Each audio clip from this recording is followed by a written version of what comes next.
ያለምንም የዋጋ ጭማሪና በጊዜ ያለመረከብ ፍራቻ ሳይኖሩቦት በዲፕሎማቶች መንደር ሳር ቤት እንዲሁም የቤተ መንግስት ጎረቤት በሆነችው አዋሬ ላይ ቅንጡ አፓርትመንቶችን እነሆ እያለን ነው። ከ81 ካሬ ጀምሮ እስከ 4 ሚሊዮን ብር እውነተኛ ቅናሽ የተደረገባቸውን መኖሪያዎች 20% ቅድመ ክፍያ ብቻ በመክፈል የግሎ ማድረግ ይችላሉ።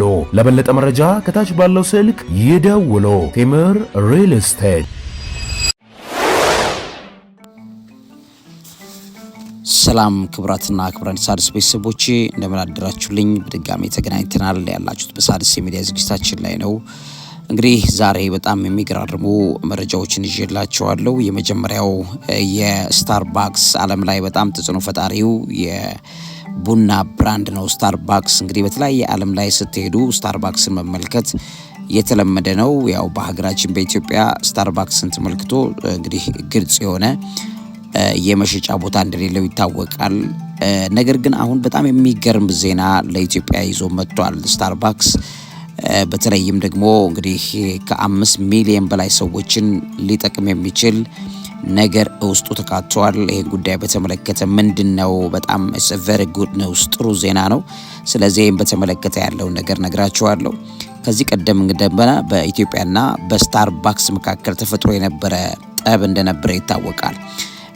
ያ እንግዲህ ምን ደረጃ ላይ ነው ያለው እና ያ ምን ተስተካክሎ ወይም ያ ምን ሆኖ ነው ዛሬ ላይ እንደዚህ አይነት ነገር ከስታርባክስ ጋር የመጣው የሚለውን ነገር በዚህ ፕሮግራሜ ላይ በደንብ አሳያችኋለሁ። ሌላኛው በዚህ ፕሮግራሜ ላይ ያካተትኩላችሁ እንግዲህ ኢትዮጵያን የነካ የሚባል ቋሚ ብሂል አለ። በሚገርማችሁ ደረጃ በግብጽ የመከላከያ ጦር ኃይልና በአልሲሲ በግብፁ ፕሬዝዳንት አልሲሲ መካከል ከፍተኛ አለመግባባት ወይም ደግሞ ጠበኝነት እየሰፋ መምጣቱ ተነግሯል። ይሄም ደግሞ በጣም ታላቅ ምስጢር አለ ከዛ ጋር የተያያዘ የሚነገር። ይሄንን በትክክል ማየት ያስፈልጋል። እንግዲህ በእነዚህ 3 ቀናት ውስጥ እየሰማ ነው ያለነው ደግሞ ይሄ ጥል ተካሮ የመጨረሻ የሚባል ደረጃ ላይ ደርሷል እና ጉዳዩ ምንድነው የሚለውን ነገር በደንብ አድርጌ በዚህ ፕሮግራም ላይ ያሳያችኋለሁ። ሁለቱንም መረጃዎችን እንግዲህ እንድትከታተሉ በድጋሚ በአክብሮት ጋብዛችኋለሁ። ያለንበትን ዘመን መዋጀት፣ ያለንበትን ጊዜ ማወቅ ግዴታ ይለናል። ስለ ሀገራችን ልንጸልይ ይገባናል። ኢትዮጵያ ሀገራችን ያለችን ብቸኛ ሀብታችን ናት። በነገራችን ላይ ውድ ቤተሰቦቼ የትም ሀገር ብትሰደዱ፣ የትም ሀገር ብትሄዱ እንደዚች ሀገር የመሰለ ደግማችሁ እንደማታገኙ ነግራችኋለሁ። እኔ በጣም ብዙ ሀገራት ዞሬ ያለው በጣም ብዙ የዓለም ክፍሎች የመመልከት እድል ያገኘዋቸው ቦታዎች ላይ ሁሉ በሄድኩኝ መጠን የማየው የኢትዮጵያ ሕዝብ በጣም የተለየ ሰብዕና ያለው ማህበረሰብ መሆኑን ነው። ስለዚህች ሀገር ልንጸልይ፣ ልንተጋ እንደገናም ደግሞ በዚች ሀገር ላይ የሚመጣው ነገር በጠቅላላ በልጆቻችን ላይ በእኛም ላይ የሚሆን ነው። መርሳት የሌለባችሁ ነገር ሰሞኑን በትራምፕ አካሄድ ላይ እንግዲህ በጣም መሰረታዊ ለውጦች እየታዩ ይገኛሉ። ትራምፕ በኢትዮጵያና በግብጽ መካከል አድርገዋለሁ ብሎ በሚለው ነገር ዙሪያ ላይ ልንጸልይ ይገባናል። ምክንያቱም ቀጥታ እኛን አይደለም የሚያገኘው መንግስትን ነው። መንግስት ደግሞ በዚህ ቦታ ላይ ፌል ካደረገ ከወደቀ የህዳሴ ግድቡን ጉዳይ በተመለከተ ኢትዮጵያውያን ናቸው the losers የምናጣው ይሄንን ውጤቱን የምናጣው ኢትዮጵያውያን ነን። ስለዚህ ውድ ቤተሰቦቼ ልንጸልይ ይገባል። በጸሎት ርዕሳችን ሁሉ ኢትዮጵያችንን ልናስባት ይገባል የሚለው መልእክት ላስተላልፍ። ቀጥታ ወደ መረጃዎቼ ልለፍ። ለዚህ የአእምሮ ምግብ አዘጋጅና አቅራቢ መምህርና ጋዜጠኛ አብይ ይልማ። እውቀት ታላቁ እግዚአብሔርን ታከብራለች።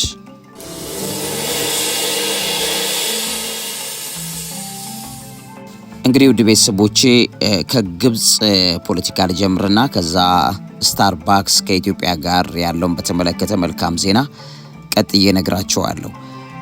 ምንድነው ግብጽ ላይ የተፈጠረው የሚለው ነገር በተመለከተ የዓለም አቀፍ ሚዲያዎች መረጃዎች እንደሚያሳዩት የግብጽ የጦር ሰራዊት በቢሊየን የሚቆጠር ዶላር የሚገመት ምስጢራዊ ገንዘብ በእጁ ላይ ደብቆ ይዞ መገኘቱ ተጋልጧል።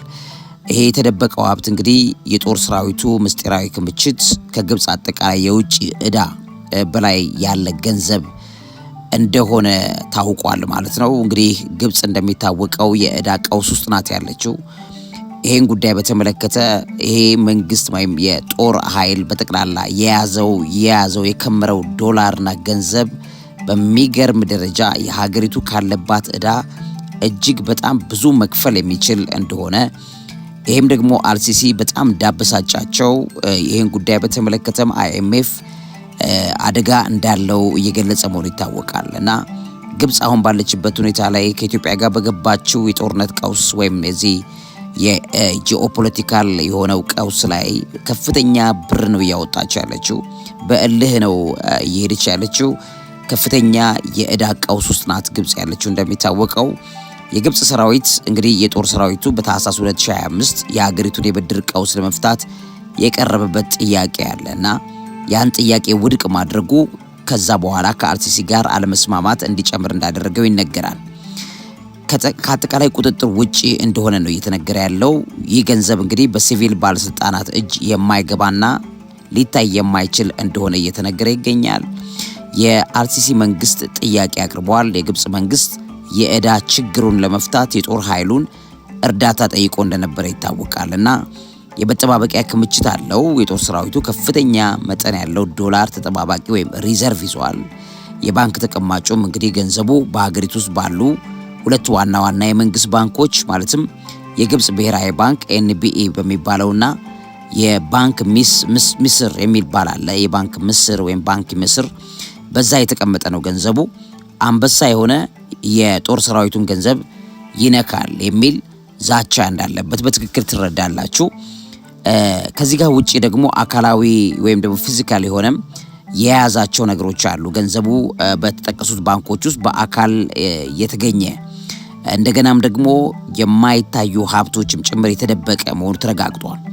ከዚህ ጋር ተያይዞ እንግዲህ የሲቪል ተደራሽነት እንደሌለና ገንዘቡ ሙሉ በሙሉ ከፍትሐ ብሔር ባለስልጣናት ተደራሽነት ውጪ ነው። የሀገሪቱ የህግ አካል በዚህ ገንዘብ የተነሳ ምንም ነገር ማለት እንዳይችል የተቆላለፈ እንደሆነ ተነግሯል። ይህም ለአልሲሲ በጣም በከፍተኛ ደረጃ አስደንጋጭ ነገር እንደሆነ እየተነገረ ይገኛል። ከምንም በላይ እንግዲህ የማዕድን ምርት ድርሻን በተመለከተ ጦር ሰራዊቱ ከግብጽ የወርቅ ማዕድናት ምርት 50% በቀጥታ ነው የሚወስደው። ከዛ ውጪ የጦር ሰራዊቱ ዕዳውን የመክፈል አቅም ቢኖረውም ኢኮኖሚን የመቆጣጠር ስልጣኑን ለመልቀቅ አይፈልግም። ስለዚህ የሀገሪቱን ዕዳ ልክፈል ቢል ጦር ሰራዊቱ ወይም የጦሩ አቅም የሀገሪቱ ላይ ያለውን የገንዘብ ተጽዕኖ ያጣል።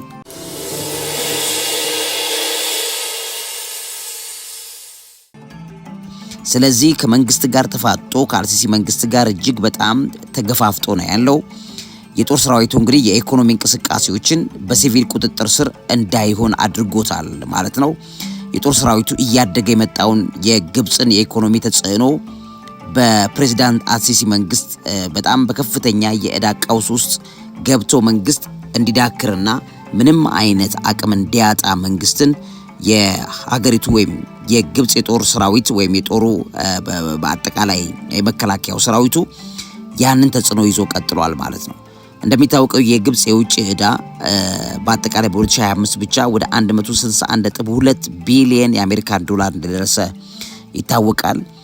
የውጭ ዕዳ አጠቃቀም በተመለከተ የዕዳ አገልግሎቱ ወይም ደብት ሰርቪስ የሚባለው ወደ 49% የሚሆነውን የውጭ ንግድ ገቢን እንደሚወስድ ሀገሪቱ በተለይ ከቱሪዝም የምታገኘውን ነገር በጠቅላላ ሰብስቦ የሚወስደው ዕዳ ለመክፈል እንደሆነ ሀገሪቱ በዚህ ጭንቀት ውስጥ ያለችበት ሰዓት ላይ የሀገሪቱ የመከላከያ ሰራዊት ወይም ደግሞ ኢኮኖሚውን የሚያሽከረክረው ጦር ሰራዊት በፍጹም የኢኮኖሚውን የበላይነት ማጣት እንደማይፈልግ እየተነገረ ይገኛል። ከዚህ ጋር ተያይዞ ከሚነሱት ነገሮች መካከል አንዱ የጦር ሰራዊቱ የኢኮኖሚ ቁጥጥር ታሪካዊ ዳራው የሚጀምረው በኢኮኖሚ ላይ ያለው ከፍተኛ ተጽዕኖ በ1952 አብዮት ጀምሮ የቆየ ነው። እንደ አውሮፓውያን ዘመን አቆጣጠር ከ2011 የሆስኒ ሙባረክ መውረድ በኋላ ይበልጥ ይህንን ኢኮኖሚ የሀገሪቱ የመከላከያ ሰራዊት አጠነካክሮ ቀጥሏል። ስለዚህ ኢንፎርማሊ ሀገሪቱ የሚቆጣጠረው የመከላከያው ወይም ወታደራዊ አቅም የመሆን አቅም ላይ ደረሰ ማለት ነው።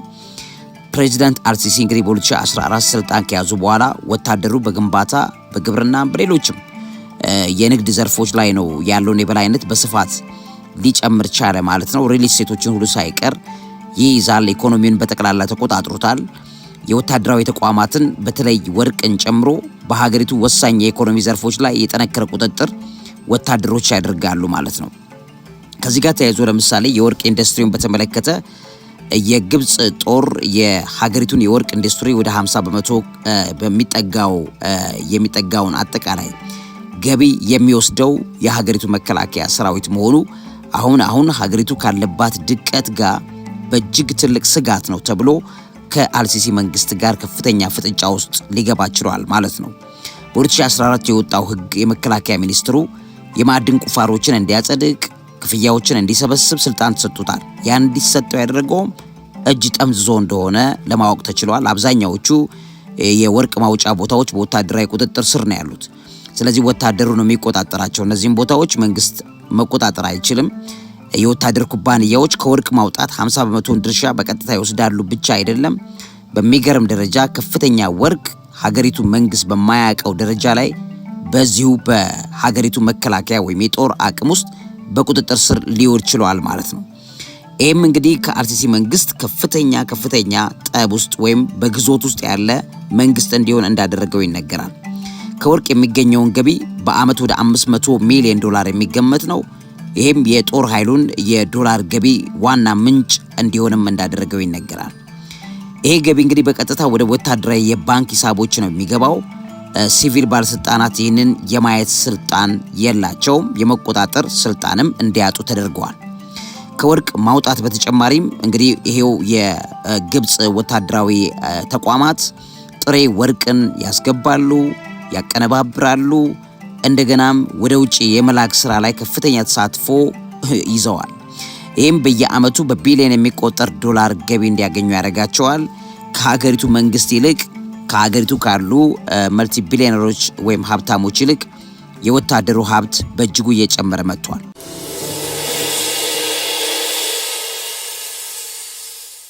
ይህም እንግዲህ የታክስ ነፃነትን ተመልክቶ የወታደር ኩባንያዎች ከታክስ ነፃ ናቸው። ከፍተኛ መሬት ማግኘት ይችላሉ። የጦር ሰራዊት አባላትን እንደ ርካሽ የጉልበት አቅርቦት መጠቀም ይችላሉ። አይኤምኤፍ ከዚህ ጋር ተያይዞ ያለውን ስጋት ዘንድሮ አሁን በዚህ ቀናቶች ውስጥ ገልጿል። የዓለም አቀፉ የገንዘብ ድርጅት አይኤምኤፍ የዚሁ የግብጽ የመከላከያው ሰራዊት በኢኮኖሚው ላይ ያለው ቁጥጥር የግል ዘርፉን እድገት አዳክሟል። ባለሀብቶችን ከሀገሪቱ እያሳደደ ወይም እንዲባረሩ እንዲወጡ እያደረገ ነው የሚገኘው። ሀገሪቱን ከፍተኛ ዕዳ ውስጥ እየጨመረች እንድትመጣ እንዳደረገው ይህም ቀጣይ የሀገሪቱን ኢኮኖሚ ሊያሽመደምድ የሚችልበት ደረጃ ላይ ሊመጣ እንደሚችል አይኤምኤፍ ስጋቱን ከትላንት በስቲያ ሰሞኑን ገልጾታል። እንግዲህ ከዚህ ጋር ተያይዞ ወታደራዊ ኩባንያዎች በከፍተኛ ሁኔታ የተገዙ ወይም ምስጢራዊ በመሆናቸው የፋይናንስ ግልጽነት የላቸውም። ኦዲት ሊደረጉ አይመችም። እነሱም ለማስደረግ ዝግጁ አይደሉም። በዚህ የተነሳ የግብጽ ኢኮኖሚ ተሽመድምዶ እንዳይወድቅ ከፍተኛ ስጋት እንዳለው አይኤምኤፍ ሰሞኑን ይህን ነገር ገልጿል። የአልሲሲ መንግስትም ከዚህ ጋር በተያያዘ በከፍተኛ ደረጃ ከሀገሪቱ መከላከያ ጋር ውጥረት ውስጥ እንዳለ እየተነገረ ነው። ከጀርባ የተሰማው ነገር ፕሬዚዳንት ትራምፕ የዚህ ድንጋጤ አካል ውስጥም እንዳለ እየተነገረ ይገኛል። ምናልባት እንግዲህ እንደሚታወቀው አልሲሲን ወደ ስልጣን ያመጣቸው አሜሪካ ናት። ስለዚህ የሀገሪቱ የመከላከያ ሰራዊት በአልሲሲ ላይ በማንኛውም ሰዓት መፈንቅለ መንግስት ማድረግ ስልጣኑን መቆጣጠር እንደሚችልና አካባቢውን ወደማያባራ ስጋት ውስጥ ሊከተው እንደሚችል እየተነገረ ይገኛል። በተለይ ደግሞ በሀገሪቱ በተለይ በእስራኤል ላይ ያለውን ነገር በተመለከተ በከፍተኛ ስጋት ትራምፕ ወይም ደግሞ የእስራኤል መንግስትም በጥንቃቄ የተመለከተ ያለው ነገር ይሄ እንደሆነና ቀጥሎ ምናልባትም የሀገሪቱን መንግስት ሙሉ ለሙሉ የመከላከያ ሰራዊቱ ሊቆጣጠር የሚችል እንደሆነ እየተነገረ ይገኛል። ይሄ ባለበት ሰዓት ላይ ከአልሲሲ መንግስት ጋር የገቡበት እሰጥ አገባ ኢትዮጵያ ላይ አልሲሲ አትኩረው መስራት እንዳይችሉ ካደረጋቸው ነገሮች መካከል እንዳንዱ ተደርጎ የተወሰደ መሆኑን ይሄ መረጃ የወጣ ነው። እንግዲህ ከውስጥ የተፈለቀቀና የወጣ መረጃውን በግልጽ አሳይቻቸዋለሁ። ይሄንን እንግዲህ ምናልባት ኢትዮጵያ ላይ ሲዶሉቱ ሲደሰኩሩ ያሉ ሰዎች እርስ በርስም በዚሁ ደረጃ ላይ ከባድ ችግር ውስጥ ያሉ መሆናቸውንም እንድናይ እንድናስተውል ጸሎታችን የኛ ሁል ጊዜ በእግዚአብሔር ኃይል በእግዚአብሔር ማዳን በእግዚአብሔር ክንድ ላይ የተመረኮዘ ስለሆነ እግዚአብሔር የኢትዮጵያን ጉዳይ የሚቆጣጠር አምላክ የኢትዮጵያን ጠላቶች የሚያዋርደው እግዚአብሔር እንደሆነ ስለምናውቅ ሁል ጊዜ ተግተን በዙሪያ ላይ መጸለይ እንደሚገባን በዚህ አጋጣሚ ለመጠቆም እወዳለሁ። ወደ ሁለተኛው መረጃ ልለፍ። ስታርባክስ በኢትዮጵያ ላይ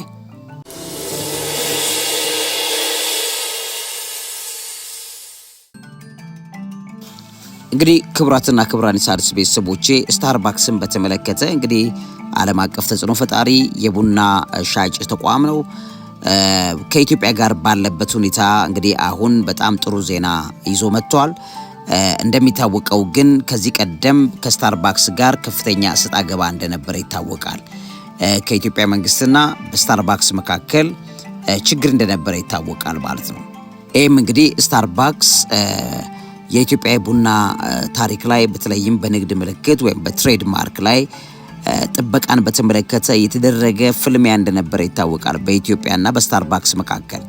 ይህም መነሻው የነበረው የኢትዮጵያ የቡና መገኛ እንደመሆኗ መጠን ልዩ ጣዕም ያላቸው የቡና አይነቶች ማለትም የሲዳማ የሐረርና የይርጋ ጨፌ ቡናዎች በስታርባክስ በጣም የሚወደዱ ቡናዎች ናቸው።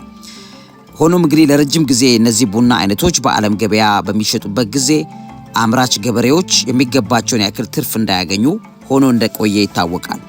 በ2000ዎቹ አጋማሽ አካባቢ የኢትዮጵያ መንግስት እንደገና የኢትዮጵያ አእምሯዊ ንብረት ጽሕፈት ቤት የቡና አይነቶቹን ስም ሲዳሞ፣ ሐረርና ይርጋ ጨፌ በሚል በዓለም አቀፍ ደረጃ የንግድ ምልክት በማድረግ ገበሬዎች ተጠቃሚ እንዲሆኑ ጥረት የጀመረበት ጊዜ እንደነበረ ይታወቃል። ከዚህ ጋር ተያይዞ እንግዲህ ግጭት ተከሰተ ከስታርባክስ ጋር ማለት ነው። የንግድ ምልክት ክርክር ተከሰተ ከ2005 እስከ 2007 ማለት ነው። እና ስታርባክስ የቡና ስሞቹን ኢትዮጵያ የንግድ ምልክት ለማድረግ ስታመለክት ተቃውሞ አቀረበ። ምክንያቱም ስታርባክስ እነዚህን ስሞች በአሜሪካ የቡና ገበያ ላይ አጠቃላይ የቡና አይነቶች ማለትም ጄኔሪክ ተርምስ ናቸው እንጂ የአንድ አካባቢ መገለጫ መሆን የለባቸውም የሚል ክርክር አቅርቦ እንደነበረ ይታወቃል። ለምን ይጠቀማቸው ነበር? ስታርባክስ እነዚህን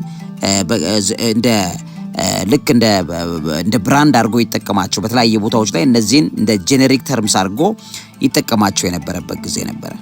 ይህም ድርጊት እንግዲህ በዓለም አቀፍ ደረጃ በተለይም እንደ ኦክስፋም ባሉ ድርጅቶች ትልቅ ተቃውሞ ገጠመው።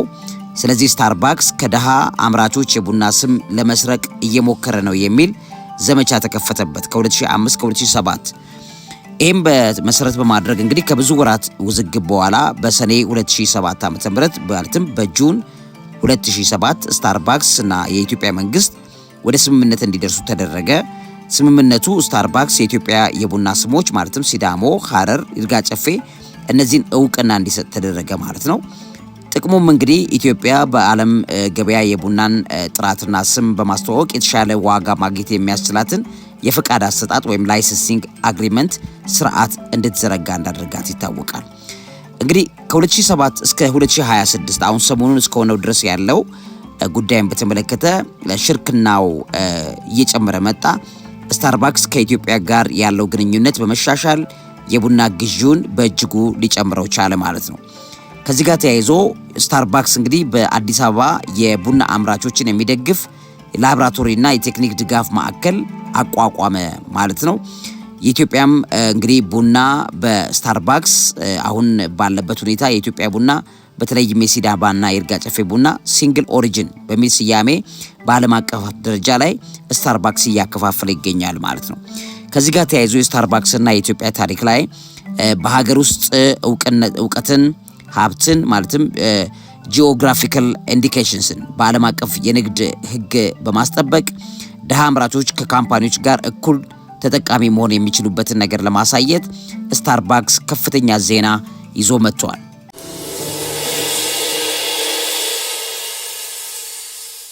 ለዚህም እንግዲህ የአንደኛ የስታርባክስ ኢትዮጵያ የቡና መገኛ ወይም በርዝ ፕሌስ ኦፍ ኮፊ አድርጎ በዓለም አቀፍ ደረጃ እያስተዋወቀ ይገኛል። ይሄ አግሪመንት ውስጥ ነው የገባው ባይዘዌይ አግሪመንት ውስጥ ነው የገባው። ስለዚህ በዓለም አቀፍ ደረጃ አሁን ስታርባክስ ከኢትዮጵያ ጋር በገባው ስምምነት መሰረት የኢትዮጵያን በርዝ ኦፍ ኮፊ ናት፣ ኢትዮጵያ የቡና መገኛ ናት እያለ በዓለም ደረጃ ስታርባክስ እንዲያስተዋውቅ ከስምምነት ተደርሷል ማለት ነው። ከዚህ ጋርም ተያይዞ እንግዲህ ኩባንያው ከፍተኛ ጥራት ያለው የሲዳማ ቡናን በስፋት ይገዛል። አሁን ባለበት ደረጃ ዎሽድ ኮፊ ወይም የታጠበ ቡናን በተመለከተ ስታርባክስ ከኢትዮጵያ የሚገዛው ቡና በውሃ የታጠበ ወይ ዎሽድ እንዲሁም ጥራቱን የጠበቀ ሊሆን ችሏል። አሁን ባለበት ሁኔታ ላይ ከሰሞኑ 400% ጭማሪ ያሳየ ሪፖርት ተነገረ ማለት ነው። ከኢትዮጵያ ባለድርሻ አካላት ጋር ስምምነት ከተፈራረመ በኋላ ስታርባክስ ከኢትዮጵያ የሚገዛው ቡና በ400% መጨመሩ ሰሞኑን ይፋ ሆኗል ማለት ነው። ይህም በተመለከተ እንግዲህ የ2006 እና የ2005 የስታርባክስ በኢትዮጵያ ቡና አምራቾች የብራንድ ለመመዝገብ የተደረገው የነበረው የህግና የገጽታ ውዝግብ ውስጥ የነበረው ነገር ተፈቶ ዛሬ ላይ እንግዲህ በጣም ትልቅ የሆነ እምርታ እንዲፈጥር አድርጎታል። ሰሞኑን እንግዲህ የተሰማው ነገር ስታርባክስ ከኢትዮጵያ ጋር ያለውን ግንኙነት አጠናክር ያለው የአነስተኛ አርሶ አደሮችን ምርታማነት ለመጨመር አግሪመንት ገብቷል ማለት ነው። ይሄ በጣም ትልቅ ዜና ነው። በነገራችን ላይ በተለይም የብሎንድ ሮስት የሚባለው ቡና ስታርባክስ እንግዲህ የኢትዮጵያ ቡና ልዩ ጣዕም ለማጉላት በብሎንድ ሮስት የተባለ ቀላል ቡና በማዘጋጀት የኢትዮጵያን ቡና በዓለም አቀፍ ደረጃ እያከፋፈለ እየሸጠ ይገኛል ማለት ነው። ይህም በተመለከተ እንግዲህ ስታርባክስ የሚያዘው የኢትዮጵያን የቡና ማሸጊያ ላይ የኢትዮጵያ የቡና ስርዓትን ማሳያ የሆነውን ጀበና በምስል ላይ ይዞት ወጥቷል። አሁን ሰሞኑን በዚህ በፕሮግራሙም ተምብኔል ላይ እንዳስቀመጥኩላችሁ የኢትዮጵያን ጀበና ይዞ እያስተዋወቀ እንደሚገኝ ለማየት ችለናል ማለት ነው። በጣም ደስ የሚል ነገር ነው። ስታርባክስ ከኢትዮጵያ በጣም ትላልቅ የቡና አቅራቢዎች ለምሳሌ ከኬርቻንሼ የሚባል አለ። ከዚህ ጋር በኤክስፖርት ማድረግ አብረው ይሰራሉ ማለት ነው። የገበያ ቦታ እጥረትን እንዳይከሰት ለማድረግ በኢትዮጵያ ዋና ከተማ በአዲስ አበባ ውስጥ የስታርባክስ ካፌዎች የሉም አሁን። ነገር ግን ስታርባክስ በአዲስ አበባ ውስጥ ራሱን የቻለ ሴንተር አቋቁሟል። ስታርባክስ የሚያቀርበው የኢትዮጵያ ቡና የሎሚና የፍራፍሬ መዓዛ ያለው ጣዕም ላይ ልዩ ጣዕም እንዳለው ይገልጸዋል። ስለዚህ ከዚህ ጋር ተያይዞ የኢትዮጵያ ግብርና ሚኒስቴር ከስታርባክስ ምክትል ፕሬዚዳንት ጋር የኢትዮጵያ ቡና በዓለም አቀፍ ደረጃ ለማስፋፋት ተደጋጋሚ ውይይት ከሰሞኑ ተደርጓል ማለት ነው። ስታርባክስ እንግዲህ ቡናውን ውድ ዋጋ ነው የሚሸጠው። ስለዚህ አርሶ አደሩ ደግሞ ዝቅተኛ ክፍያ ማግኘቱ ከዚህ ቀደም ትችት አስነስቶበት እንደነበረ ይታወቃል። አሁን ግን አርሶ አደሩ ወደ 5 ሚሊዮን የሚጠጉ አርሶ አደሮች ከስታርባክስ አሁን ካወጣው ማስተካከያዎች በእጅጉ ተጠቃሚ እንደሚያደርጋቸው ይሄንንም 5 ሚሊዮን የሚጠጉ የኢትዮጵያ የቡና አምራችና አቅራቢዎችን በተመለከተ አቅማቸውና የጥራት ደረጃቸው እንዲጨምር ለማድረግ ከፍተኛ እገዛ ለማድረግ ሰሞኑን ቆንጆ ዜና ይዞ መጥቷል።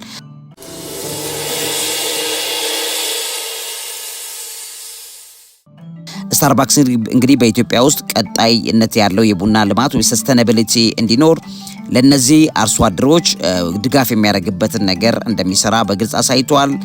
የኢትዮጵያ ቡና በስታርባክስ አማካኝነት በአሜሪካና በዓለም አቀፍ ደረጃ በስፋት እየተዋወቀ እንደሚገኝ ለመረዳት ችለናል። ስታርባክስ እንግዲህ ለደንበኞቹ ስለ ኢትዮጵያ የቡና ባህልና ስነ ስርዓት ወይም የቡናው ስርዓትና ባህላችን በዓለም አቀፍ ደረጃ የማስተዋወቅ አግሪመንት ገብቷል ማለት ነው። ከዚህ ጋር ተያይዞ ለኢትዮጵያ በጣም ከፍተኛ ዜና ነው። ነገር ግን በኢትዮጵያ ስታርባክስ ካፌዎችን አልከፈተም እንደሚታወቀው። ነገር ግን በቀጣይ ከዚህ ጋር በተያያዘ እንደሚሰራ ትልቅ ግሪን ላይት ማሳየቱን ከሰሞኑ የሰማነው ዜና ነው ማለት ነው። ክቡራትና ክቡራን የሣድስ ቤተሰቦቼ እንግዲህ ያለንን መረጃ ከዚህም ከዛም ተሰብስበው በጣም ጥራት ያላቸውን እነዚህን እውቀቶችን ሰብስቤ አቅርቤላችኋለሁ። ለዚህ አእምሮ ምግብ አዘጋጅና አቅራቢ መምህርና ጋዜጠኛ ዐቢይ ይልማ። እውቀት ታላቁ እግዚአብሔርን ታከብራለች። ያለምንም የዋጋ ጭማሪና በጊዜ ያለመረከብ ፍራቻ ሳይኖሩቦት በዲፕሎማቶች መንደር ሳር ቤት እንዲሁም የቤተ መንግስት ጎረቤት በሆነችው አዋሬ ላይ ቅንጡ አፓርትመንቶችን እነሆ እያለን ነው። ከ81 ካሬ ጀምሮ እስከ 4 ሚሊዮን ብር እውነተኛ ቅናሽ የተደረገባቸውን መኖሪያዎች 20% ቅድመ ክፍያ ብቻ በመክፈል የግሎ ማድረግ ይችላሉ። ለበለጠ መረጃ ከታች ባለው ስልክ ይደውሉ። ቴምር ሪል ስቴት